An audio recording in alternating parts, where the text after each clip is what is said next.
सुखदेव जी कह रहे हैं राजन देखो बात ऐसी है कि जब महाराज धृतराष्ट्र अपने पुत्र के मोह में पूरी तरह अंधे हो चुके थे, पुत्र मोह में फंसे हुए थे और अपने ही भाई के बेटों के साथ में अन्याय कर रहे थे, ये बात विदुर जी को सहन नहीं हुई।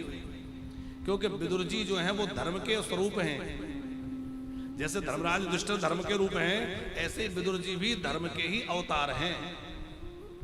आपको पता होगा कि मांडव्य ऋषि के श्राप से धर्मराज ही युधिष्ठिर और विदुर दो रूपों में प्रकट हुए हैं। तो विदुर जी ने अपने बड़े भैया को समझाया कि देखो ये अन्याय करना ठीक नहीं है, तुम अनीति करोगे, तुम्हारा जाने कितने पीढ़ियों तक युगों तक तुम्हें लोग गालियां देंगे, ये संपत्ति स्थिर नहीं रहती, आज तुम्हारी है कल किसी और की हो जाएगी, पर इसके लिए व्यर्थ में क्यों प्रपंच कर रहे हो, ये अन्याय करना छोड़ो, वो भी अपने खास भाई के बेटों से। हम आपसे निवेदन करें कभी भी अपने भाई और अपने भतीजों से अन्याय मत करना। हाँ, आपके भतीजे को थोड़ा ज्यादा भी दे दोगे तो क्या बड़ा हो जाएगा बुंदेला जी, आखिर भाई के ही बेटे तो हैं, थोड़ा ज्यादा चला जाए क्या हानि है। देखो महाभारत में और रामायण में क्या अंतर है। एक संत से किसी ने पूछा कि रामायण और महाभारत में क्या अंतर है, उन्होंने बड़ा प्यारा उत्तर दिया, बोले जो हो रहा है वो महाभारत है और जो होना चाहिए वो राम कथा है। बोले राम कथा होना चाहिए, वो महाभारत हो रही है। तो बोले क्या अंतर है, बोले जहां दूसरे का अधिकार छीनने की भावना हो वहां महाभारत होती है, और जहां अपना अधिकार दूसरे को देने की भावना हो वहां राम कथा होती है। अब आप विचार कर लो अपने घर में क्या करवाना है। यदि दूसरे का अधिकार छीनोगे तो घर में महाभारत खड़ी हो जाएगी, और अपना भी दूसरे को दे दोगे, कोई बात नहीं, हमारा भाई तो है, थोड़ा मिल जाए ज्यादा क्या फर्क पड़ता है। लेकिन लोग 2-2 इंच की जमीन पर लड़ रहे हैं, अदालतों में मुकदमे चल रहे हैं, इसने मेरी 1 फीट जमीन दबा रखी है। अरे भैया भाई तो है? राम जी कहते हैं मिलई न जगत सहोदर भ्राता, भाई और भाई में फूट नहीं होना चाहिए। हमारे पूर्वज, हमारे घर के बड़े बुजुर्ग क्या कहते थे, रास्ता ऐसी चलो जो अच्छी हो भले ही फेर हो, है? और सलाह लेनी हो तो भाई से लो भले ही घर में बैर हो। और एक और बात हमने सुनी किसी से, बोले भोजन मां के हाथ का करो भले ही उसमें जहर हो।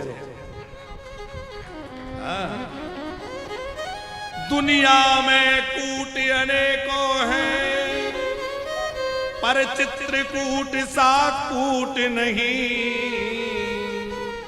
और दुनिया में झूठ अनेकों हैं पर जटा झूठ सा झूठ नहीं। दुनिया में फूट अनेकों हैं पर भाई भाई सी फूट नहीं, और दुनिया में लूट अनेकों हैं पर राम नाम सी लूट नहीं। जब भाई भाई में फूट पड़ती है तो दुनिया उसका आनंद लेती है, दूसरे लोग उसका लाभ उठाते हैं। इसलिए कभी भाई भाई आपस में झगड़ा ना करें, संपत्ति को लेकर तो विशेष रूप से कभी करें ही ना। विदुर जी ने विदुर नीति नाम की एक ग्रंथ लिखा है, आप कभी समय मिले तो पढ़िए, छोटी सी पुस्तक है विदुर नीति। उसमें विदुर जी ने क्या अद्भुत बातें लिखी हैं, कोई थोड़ा सा भी समझ ले तो जीवन बदल जाए। विदुर जी महाराज अपने बड़े भैया धृतराष्ट्र को समझा रहे हैं, बड़े भैया साए से दोसा पुरुष बिड़ास्ते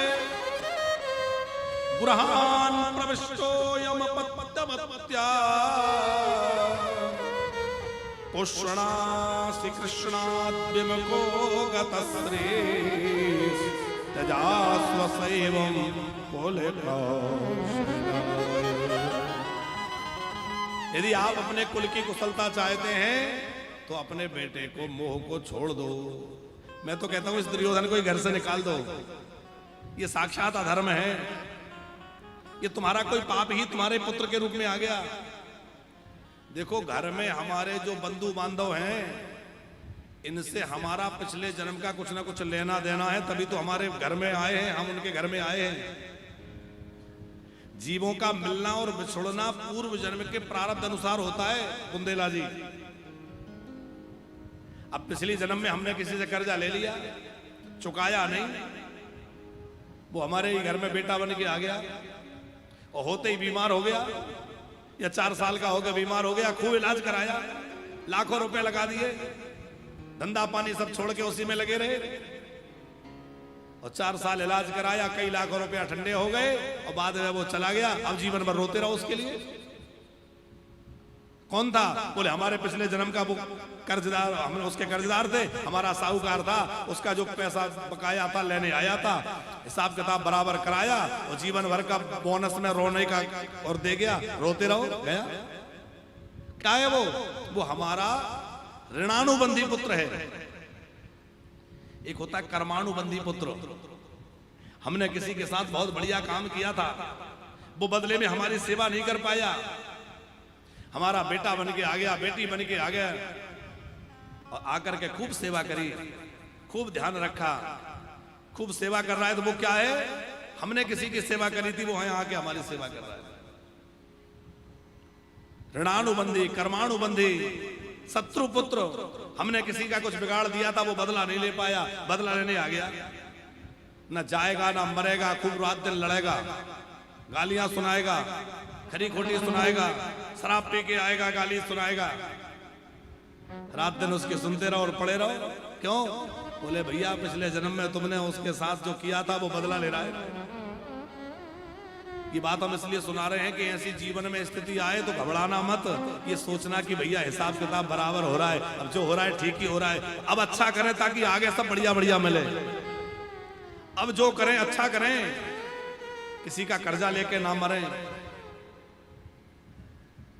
किसी के साथ बुरा करके ना जाएं, किसी के साथ ऐसा ना करें कि आगे हमें उसका बदला चुकाना पड़े, बल्कि सबके साथ अच्छा करें ताकि हमें भी अच्छा अच्छा मिलता चला जाए। सबके साथ अच्छा करिए। तो विदुर जी ने कहा ये तुम्हारा शत्रु पुत्र है, तुम्हें नष्ट करने आया है, निकाल दो घर से। तो ये बात जब दुर्योधन को पता चली तो वो तो बहुत नाराज हो गया। विदुर जी को गालियां सुना दी। अब विदुर जी को लगा जहां हमारी कोई बात सुनी ना जाए, वहां रह के भी क्या करेंगे, जहां अन्याय हो रहा हो वहां नहीं रहना चाहिए। जहां गलत हो रहा है कोशिश करिए उसको सुधारो। कोई हमारी सुनता मानता है सुधरता है तो ठीक है, और ना सुधरे। देखो एक बात आपको बता दें, आप किसी को समझाएं, एक बार समझाइए, 2 बार समझाइए, 3 बार समझाइए, और वो ना समझे तो चौथी बार में आप समझ जाइए।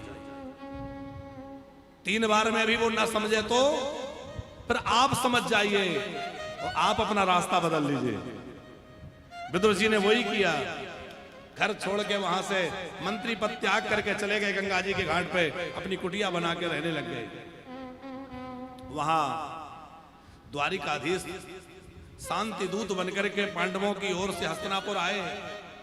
दुर्योधन को समझाया, अरे पापी, क्यों लोगों की जान का दुश्मन बना हुआ है? महाभारत का युद्ध होगा तो कितनी बहुएं विधवा हो जाएंगी, कितने बच्चे अनाथ हो जाएंगे, कितना रक्तपात होगा, कितने लोग मारे जाएंगे, क्यों ऐसा पाप कर रहा है? दुर्योधन बोला, बिना युद्ध के तो सुई की नोक के बराबर भी नहीं दूंगा।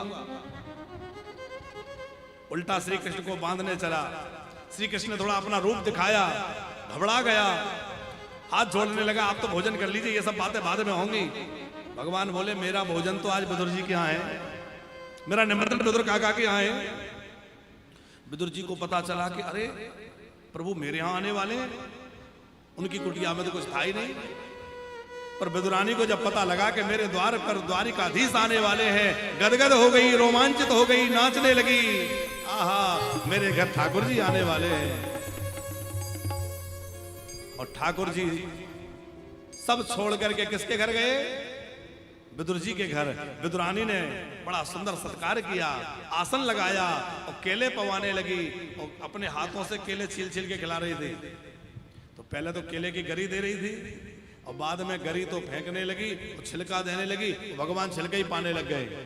संत लोग गाते हैं ना, अरे विदुरे घरे पाओना आज हरि आए, विदुर घरे पाओना आज हरि आए, विदुर घरे पावना आज हरि आए, आज हरि आए, आज प्रभु आए, आज हरि आए, आज प्रभु आए, आज हरि आए, आज प्रभु आए, आज हरि आए, आज प्रभु आए, विदुर घरे पाओना आज हरि आए, विदुर घरे पावना आज हरि आए।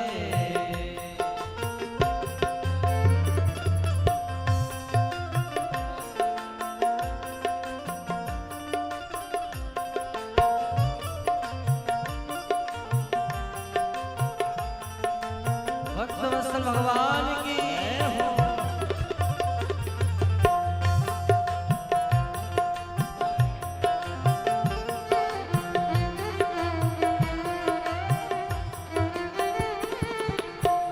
विदुर नहीं घर की विदुरानी, विदुर नहीं घर की विदुरानी, आवत देखे सारंग पानी, आवत देखे सारंग पानी, ओ भोजन कहाँ जिभावना, ओ भोजन कहाँ जिभावना, आज हरि आए, घर पावना आज हरि आए, ओ विदुर घरे पावना आज हरि आए, विदुर घर पावना आज हरि आए।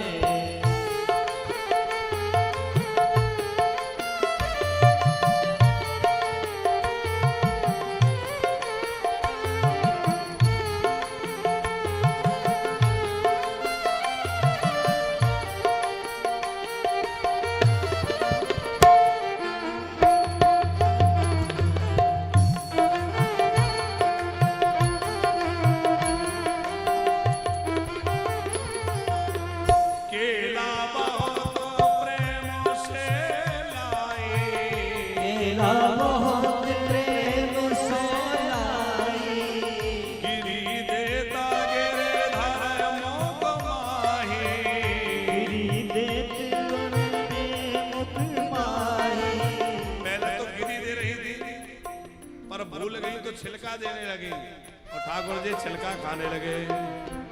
छिलका देत श्याम मुख माही, छिलका देत श्याम मुख माही, ठाकुर जी छिलका खाते हुए क्या कर रहे हैं? हो लागे बड़ो सुहावना, अजे लागे बड़ो सुहावना, आज हरि आए, घर पावना आज हरि आए, आज हरि आए, आज प्रभु आए, आज हरि आए, आज प्रभु आए, आज हरि आए, आज प्रभु आए, आज हरि आए, आज प्रभु आए, आज हरि आए, आज हरि आए, आज हरि आए, आज हरि आए, विदुर घरे पावना आज हरि आए, घर पावना आज हरि आए।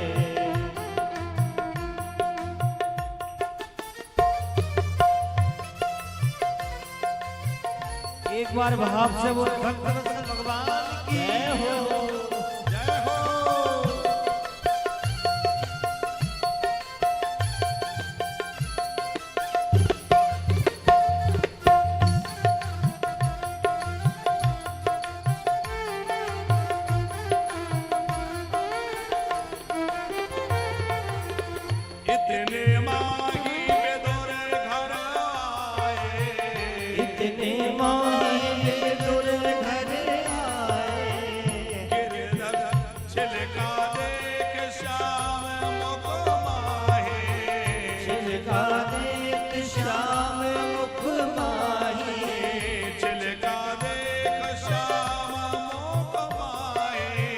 छिलका देत श्याम मुख माही। विदुर जी आए और उन्होंने देखा कि श्याम सुंदर द्वारिकाधीश छिलका खा रहे हैं। अरे बड़ी खरी खोटी सुनाई विदुरानी को, ये क्या कर रही है बाबरी? प्रभु को छिलके खिला रही है। खारे खोटे वचन सुनाए, खारे खोटे वचन सुनाए। कहाँ गवाई तेने भावना, हो कहाँ गवाई तेने भावना। आज हरि आए घर पावना, आज हरि आए। विदुर घर पावना, आज हरि आए। घर पावना, आज हरि आए। अब विदुर जी ने खूब फटकार लगाई विदुरानी को, ये क्या किया? प्रभु को छिलके खिला दिए। और बुंदेला जी विदुर जी अपने हाथों से मेवा मिष्ठान खिलाने लगे, सुंदर केले पवाने लगे। केला लिया विदुर करो माही, ला दिया विदुर घर माही। गिनी देते गिरधर मुख माही। घर भर मुख माही। विदुर जी के मेवा मिष्ठान खाते हुए श्री कृष्ण क्या बोले? कहे कृष्ण जी सुनो विदुर जी, कहे कृष्ण जी सुनो विदुर जी। वो स्वाद नहीं आवना, वो स्वाद नहीं आवना। आज हरि आए विदुर घर पावना, आज हरि आए। आज हरि आए। आज हरि आए, आज प्रभु आए। आज हरि आए, आज प्रभु आए। आज हरि आए, आज प्रभु आए। आज हरि आए, आज हरि आए, आज प्रभु आए। आज प्रभु आए। आज हरि आए, आज आज प्रभु आए। प्रभु आए। विदुर घर पावना, आज हरि आए, आज हरि आए। विदुर घर पावना, आज हरि आए। विदुर घर पावना, आज हरि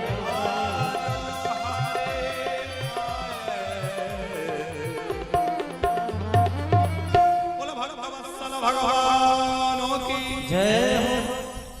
और विदुर जी के यहाँ वो छिलके खा के इतने प्रसन्न हुए प्रभु, बोले विदुर जी आज मुझे इन छिलकों में जो स्वाद मिला है उससे तुम एकदम तृप्त हो गया।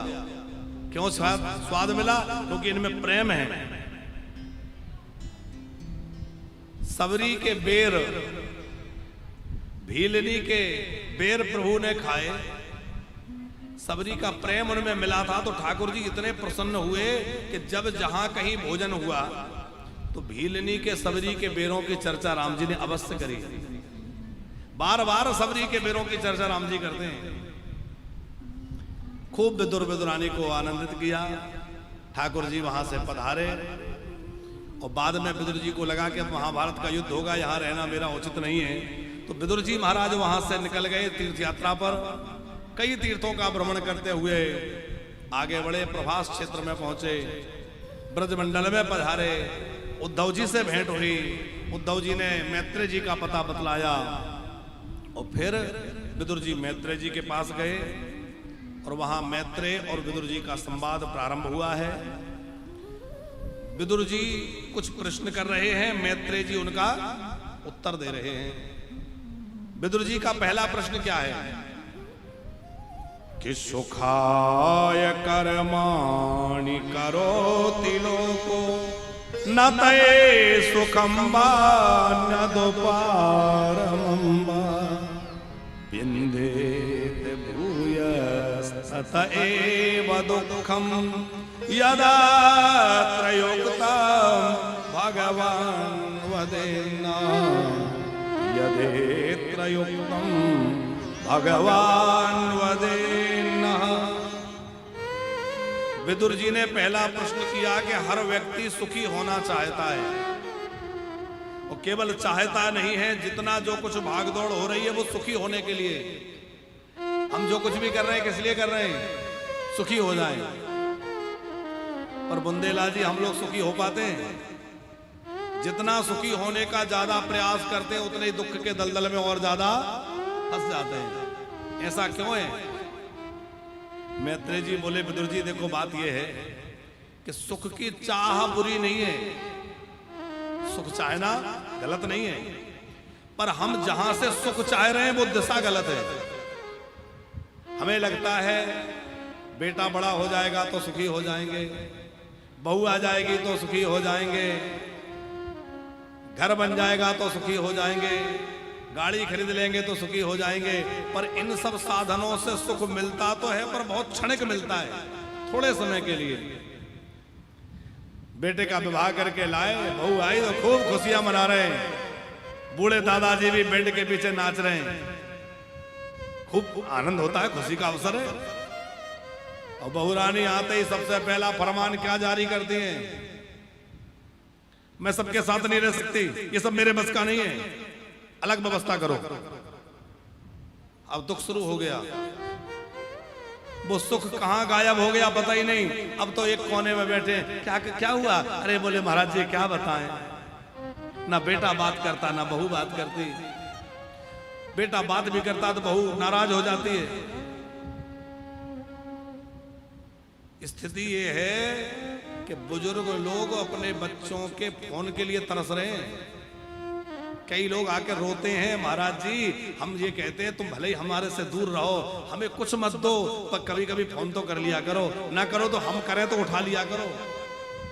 लेकिन इतना भी संभव नहीं हो पा रहा। दिल्ली के एक दंपत्ति हैं जो व्यासपीठ से जुड़े हैं, वो अभी कुछ दिन पहले आए थे तो बहुत रो रहे थे। कह रहे थे बड़ा बेटा तो बहुत पहले बहू को बच्चों को लेके अलग हो गया था, वो तो दूसरे शहर में रहता है, तो हमें ये था कि चलो दूसरे शहर में रह रहा है। छोटे बेटे ने अपनी पसंद से कहीं शादी कर ली और वो उसी शहर में दिल्ली में ही दूसरी जगह रहने लगा। फोन करने पर भी बात नहीं करता। और तो और वो रोते रोते सुनाए कि जब उसकी माँ बीमार हो गई तो मोहल्ले के लोगों ने उसको फोन किया कि तेरी माँ बीमार है, अस्पताल में भर्ती है, बहुत ज्यादा सीरियस हालत है। तो बच्चे का जवाब था कि आज तो फोन कर दिया, दोबारा उन बुढ़िया बुढ़ों के लिए हमें फोन मत करना, उनका क्या हो रहा है हमें मतलब नहीं है, वो जीते हैं कि मरते हैं हमें मतलब नहीं है। ये बात जब उन माता पिता के कान में पड़ी, आप विचार करो उनके जीवन में उनके ऊपर क्या आघात हुआ होगा। जिसके लिए इतने अरमानों से पाला, जिसके लिए हमने सारा जीवन न्यौछावर कर दिया, अपने सुख दुख नहीं देखे, जिसके लिए ना दिन देखा ना रात देखी, लगे रहे हमारे बच्चे हमारे बच्चे हमारे बच्चे, तो आज वो बच्चा कह रहा है कि उसका नाम मत लो मेरे सामने। तो किसी भी माँ बाप के लिए सबसे कठिन समय वो होता है जब बच्चा बड़ा होकर ये पूछता है तुमने हमारे लिए क्या किया। जब बच्चा ये प्रश्न करता है ना तुमने हमारे लिए किया ही क्या है, वो माँ बाप को लगता है बेटा इस प्रश्न का उत्तर तो हम ऐसे नहीं दे सकते, जब तू बाप बनेगा तो तेरे बच्चे होंगे और तू उनको पालेगा पोसेगा, तब तुझे उत्तर मिलेगा कि एक बाप अपने बेटे के लिए क्या करता है, एक माँ ने अपने बच्चे के लिए क्या क्या किया है, ये उत्तर तुझे उस दिन मिलेगा। कितनी रातें तेरे लिए जाग कर काटी उनका हिसाब दे सकते हैं। कितने दिनों तक तेरे लिए क्या कुछ सहा, क्या उसका कोई लेखा जोखा है। कैसे कह दें कि तेरे लिए हमने क्या किया, अरे हमने तो तेरे लिए वो सब किया जो कोई किसी के लिए नहीं कर सकता। वो एक माँ बाप अपनी संतान के लिए करते हैं साहब, जो दुनिया में कोई नहीं कर सकता वो माँ बाप करते हैं अपनी संतान के लिए। और वही संतान जब विमुख हो जाए, इससे पीड़ा का समय और बच्चों के लिए क्या होगा। इससे भैया बुरी बात बच्चों के लिए कुछ हो नहीं सकती। एक बेटा अपने पिताजी को वृद्धाश्रम छोड़ने गया, बुंदेला जी, तो एक शॉल नया खरीदा और पिताजी को देके बोला कि लो ये शॉल रख लो। पिताजी ने देखा बड़ा अच्छा शॉल है, महंगा है, तो उसको बीच में से आधा फाड़ के और बेटे को दे दिया, लो ये तुम ले जाओ। अब बेटे को दिया तो बेटा झल्ला के बोला, क्यों मुझे क्यों दे रहे हो? बोले बेटा इसलिए कि कल को यदि तेरे बेटे ने तुझे अनाथालय में वृद्धाश्रम में छोड़ा तो तुझे भी तो कुछ चाहिए। अभी तो जमाना ठीक है कि तूने मुझे एक सॉल दे दिया, आगे जमाना खराब होगा, एक सॉल भी नसीब नहीं होगा, ये आधा कपड़ा तेरे काम तो आएगा। तो बेटा बोला मेरे पास किस चीज की कमी है? अरे मेरे पास बहुत कुछ है। रोता हुआ पिता बोला बेटा कमी तो मेरे पास भी किसी चीज की नहीं थी, कमी तो मेरे पास भी किसी चीज की नहीं थी, पर आज मेरे हिस्से में एक सॉल आया है तो आगे तेरे हिस्से में ये भी नहीं आएगा, इसलिए आधा टुकड़ा ले जा, क्योंकि तेरा बाप हूं, मेरे को तेरी आज भी चिंता है। साहब विचार करो ये दुनिया किस ओर जा रही है। हम अपने सुख भोग के लिए इतने ज्यादा संसार में डूब गए कि जन्म देने वाले माता पिता का ही स्मरण भूल गए। भैया यदि सुखी होना चाहते हो तो संसार से सुख की कामना मत करो, अपना कर्तव्य तो करो, लेकिन सुख की चाह करो केवल भगवान के भजन से। आराम की तलब है तो एक काम कर और आराम की शरण में और राम राम कर, भगवान के शरण में आ जाओ और भगवान का भजन करो, और कोई साधन नहीं है। मैत्रेय जी ने पूछा कि भगवान इस सृष्टि का सृजन कैसे करते हैं? विदुर जी ने मैत्रेय जी से पूछा तो विदुर जी को मैत्रेय जी सुना रहे हैं कि ब्रह्मा जी ने पहले मानसी सृष्टि करी, सनक सनंदन सनातन सनत कुमार 4 पुत्र प्रकट किए, सब ऊर्ध्वरेता हो गए। फिर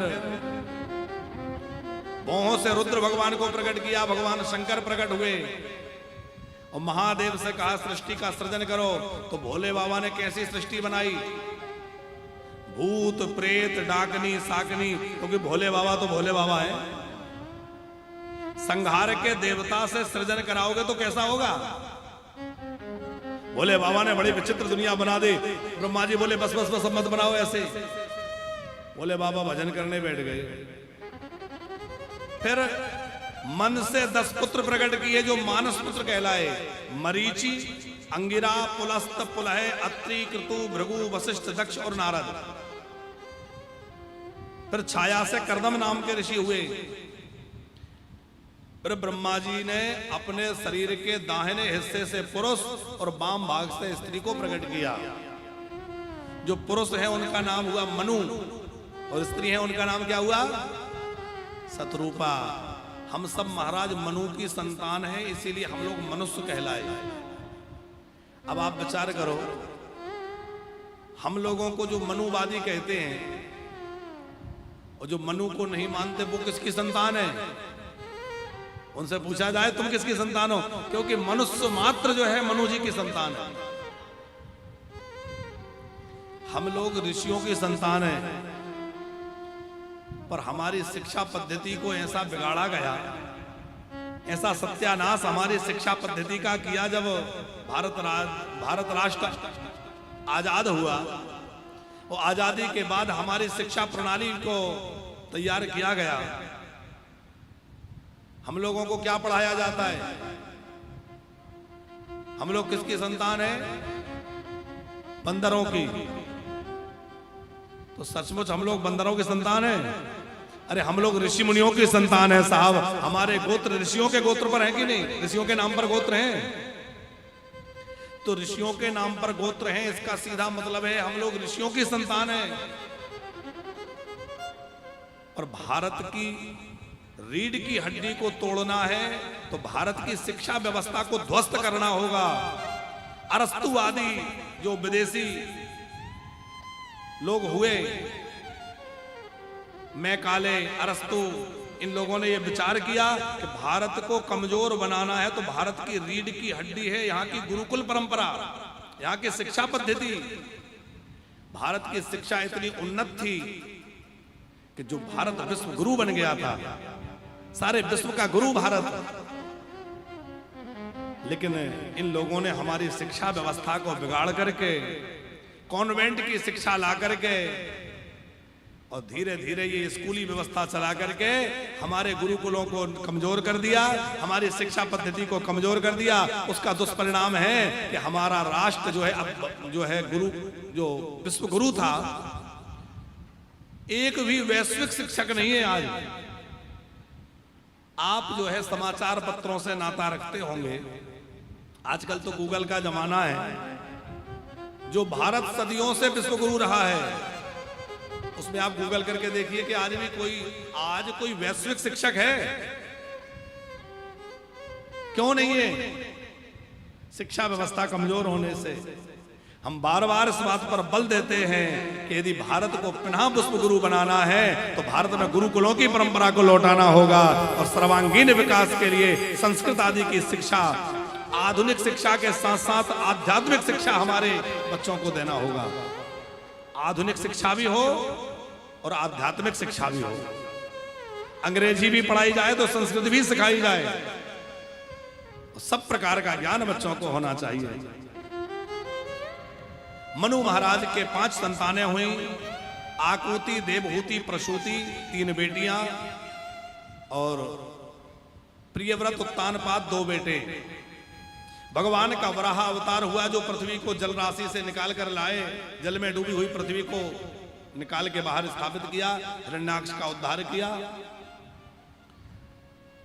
मध्यम बेटी देवहूति का विवाह कर्दम ऋषि से हुआ। 9 कन्याएं हुई, जिन 9 कन्याओं का विवाह 9 महर्षियों से हुआ। और बाद में भगवान कपिल नारायण और माता देवहूति का बड़ा दिव्य संवाद हुआ।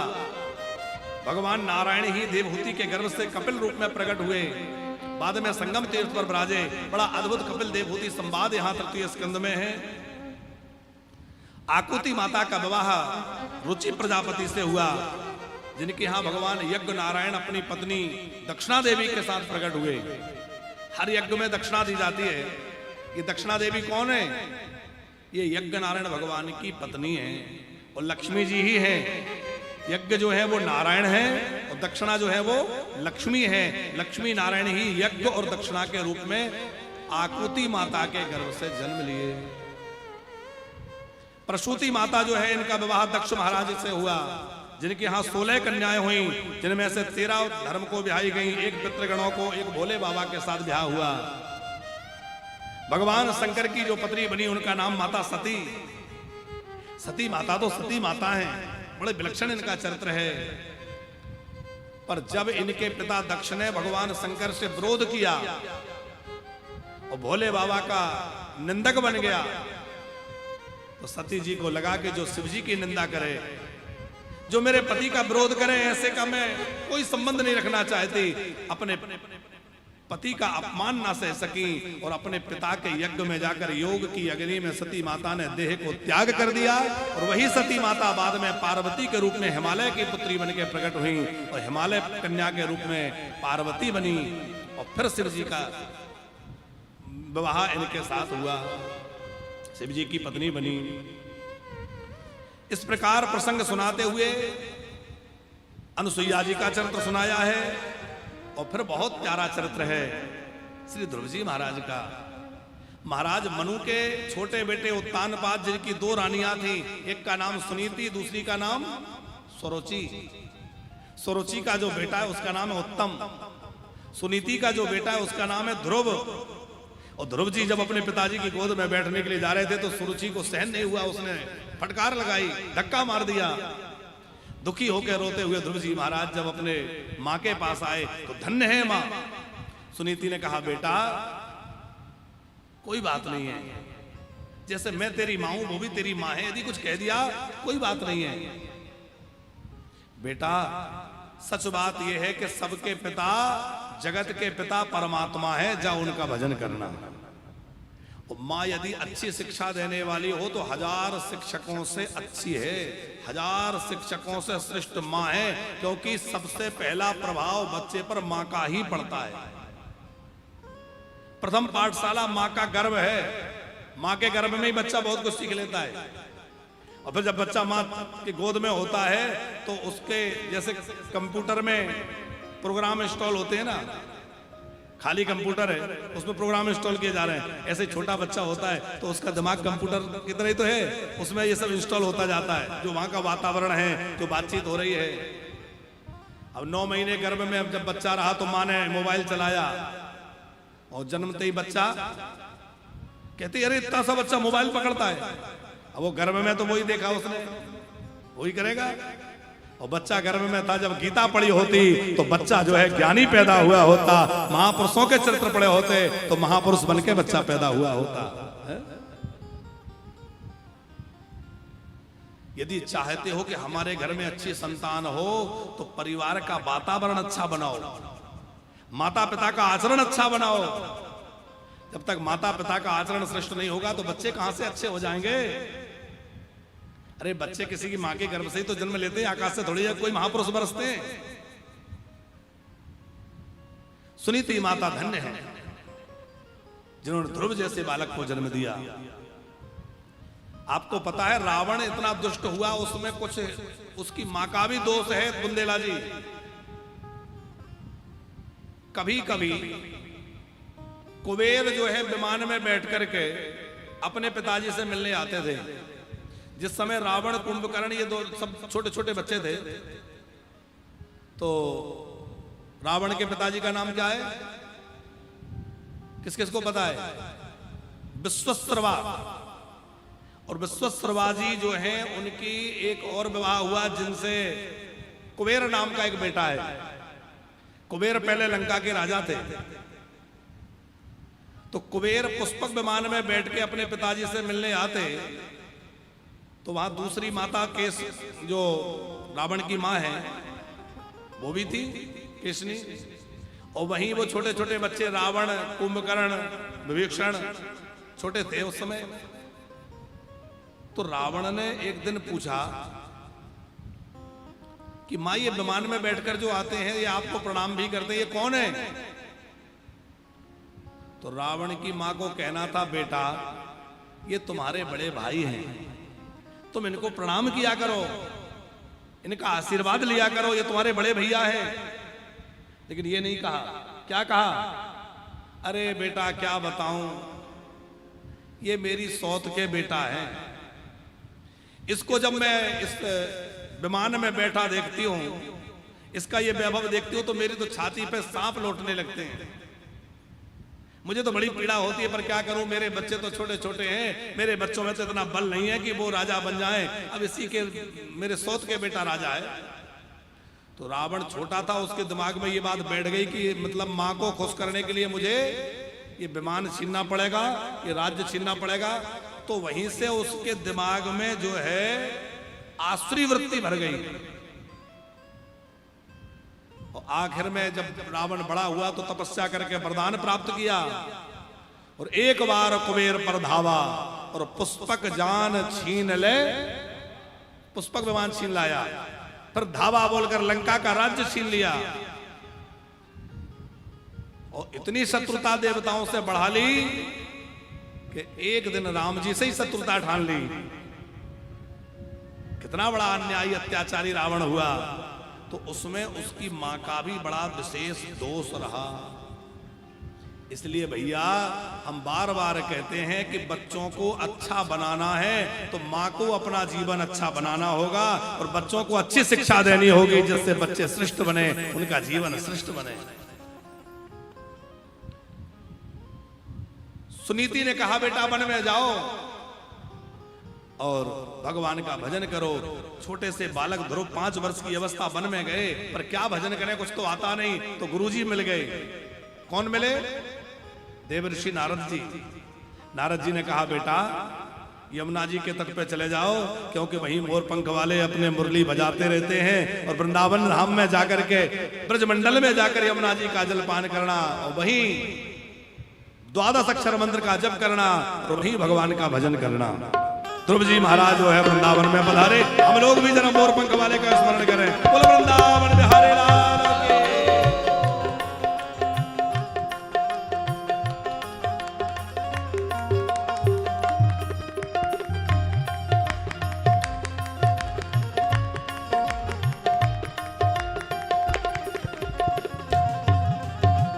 मोर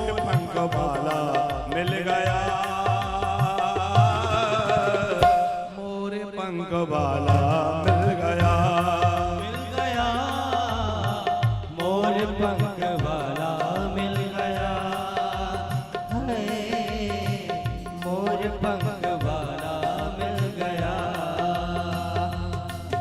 ओ अकेली गई थी ब्रज में, कोई नहीं था मेरे संग में।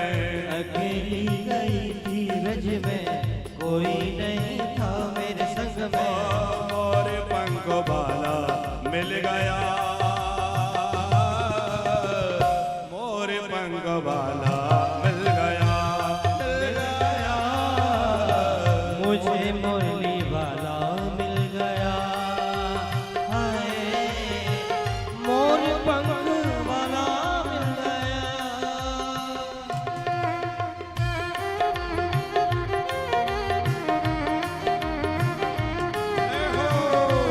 और पंख वाले की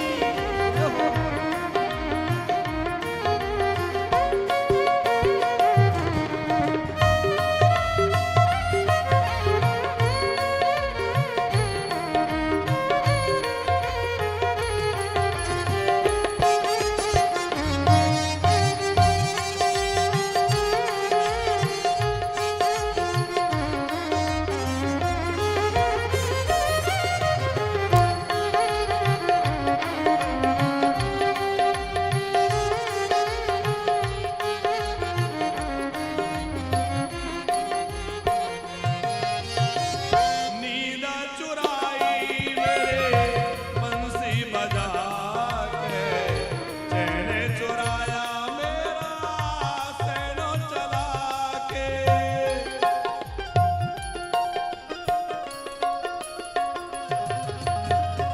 नींद चुराई मेरे बंसी बजा के, चैन चुराया मेरा सैनो चला के। नींद चुराई मेरी बंसी बजा के, चैन चुराया मेरा चैन चुरा के। ओ लगी आस मेरे मन में, गई थी मैं वृंदावन में। ओ लगी आस मेरे मन में, गई थी मैं वृंदावन में। मुझे मुरली वाला मिल गया, और पंख वाला मिल गया, मिल गया मोर पंख वाला मिल गया, हाय मोर पंख वाला मिल गया।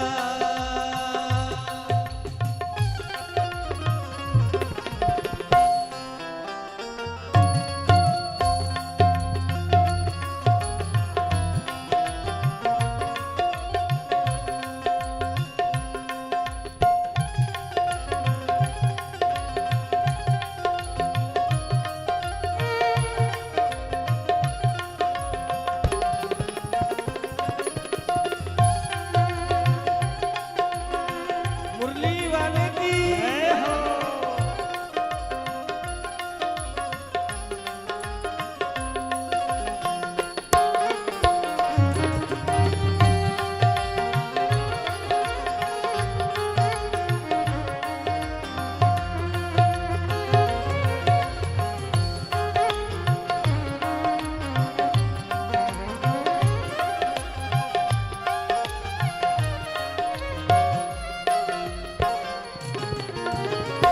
उसी ने बुलाया, उसी ने रुलाया, ऐसा सलौना श्याम मेरे मन भाया।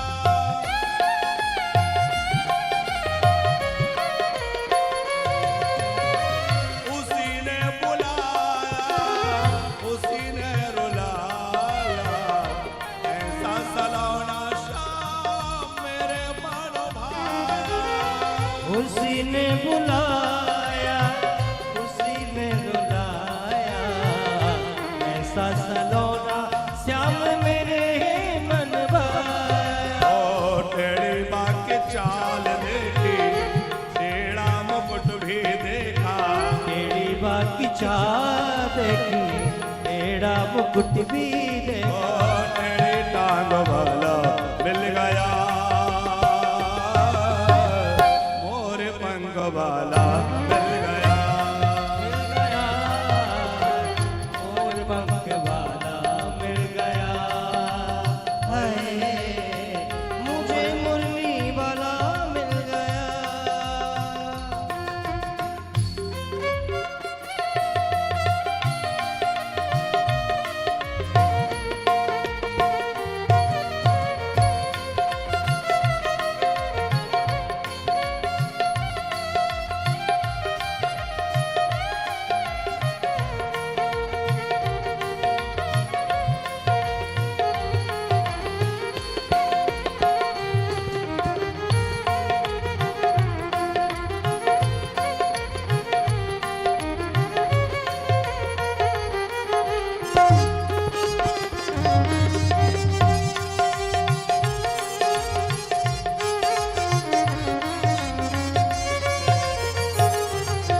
बिहारी मेरे हृदय में बसाओ, तेरे बिन श्याम सुंदर कहाँ चैन पाओ।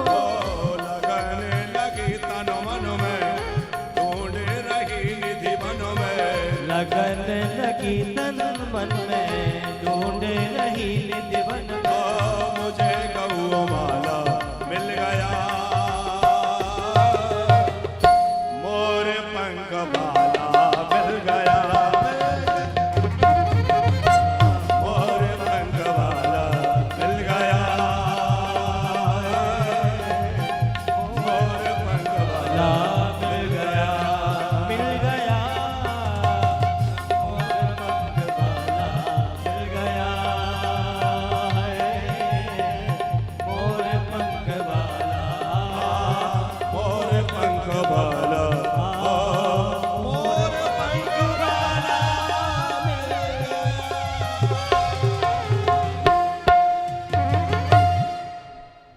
अरे अकेली गई थी ब्रज में, कोई नहीं था मेरे संग में। मुझे मुरली वाला मिल गया, मोर पंख बाला मिल गया। बोल मोर पंख वाले की जय हो। नारद जी ने कहा, बेटा ध्रुव, ये 12 अक्षर मंत्र लो, इस मंत्र का जप करना, यमुना जी का आचमन करना, मधुबन में बैठ के भजन करना, भगवान मिल जाएंगे। और नारद जी से मंत्र प्राप्त करके ध्रुव जी आए, यमुना जल का आचमन किया। और मथुरा जी में थोड़े आगे बढ़ेंगे तो ध्रुव टीला एक स्थान है, वहां ध्रुव जी ने बैठ के तपस्या करी। तो मात्र 5 महीने, 5 महीने की तपस्या है। 6वें महीने का तो पूर्ण होते होते भगवान प्रकट हो गए। पर नियम देखो, पहले महीने में जब बैठे तो 3 दिन में एक बार उठते हैं और थोड़ा फलाहार कर लेते हैं और फिर बैठ जाते हैं। दूसरा महीना लगा तो अब 6 दिन में एक बार उठते हैं, 3 दिन में नहीं उठते। और 6 दिन में एक बार उठ के कुछ सूखे पत्ते, कुछ दूर्वा पा लेते हैं, फल भी छोड़ दिए। जैसे ही तीसरा महीना लगा तो अब 9 दिन में उठने लगे। और 9 दिन में एक बार उठते हैं, यमुना जी का पानी पीते हैं, पत्ते भी छोड़ दिए, सब छोड़ दिया। चौथा महीना लगा तो 12 दिन में एक बार उठते हैं और केवल श्वास के आधार पर जल भी छोड़ दिया। और 5वां महीना लगते लगते तो इन्होंने प्राणायाम चढ़ा लिया, श्वासों को भी रोक लिया। नाक बंद करके एक पैर से खड़े हो गए और श्वास रोक के खड़े हुए तो सब देवता घबरा गए, क्योंकि सारी सृष्टि में ही श्वास अवरुद्ध होने लगी। भगवान से प्रार्थना की, प्रभु जाइए। भगवान तुरंत द्वारिका जो है ठाकुर जी पधारे और हमारे गणरुद्र भगवान मधुबन में पधारे। ध्रुव जी को दर्शन दिया। ध्रुव जी ने बड़ी प्यारी स्तुति करी। भगवान ने कहा, देखो अभी तो तुम जाके राजा बनो, राजगद्दी पे बैठो, बाद में तुम्हें उत्तम ध्रुवलोक प्राप्त होगा। तो भगवान की आज्ञा से ध्रुव जी नगर में पधारे। खूब स्वागत सत्कार हुआ। बाद में इनको राजा बनाया गया। 36,000 वर्षों तक ध्रुव जी ने राज्य किया। उसके बाद मृत्यु के मस्तक पर पैर रख करके वो भगवान के धाम को गए। ध्रुव तारे के रूप में विराजमान आज भी ध्रुवलोक में है। आप जानते ना ध्रुव तारा, वो ध्रुव जी ही ध्रुव तारा बन के वहां विराजमान है।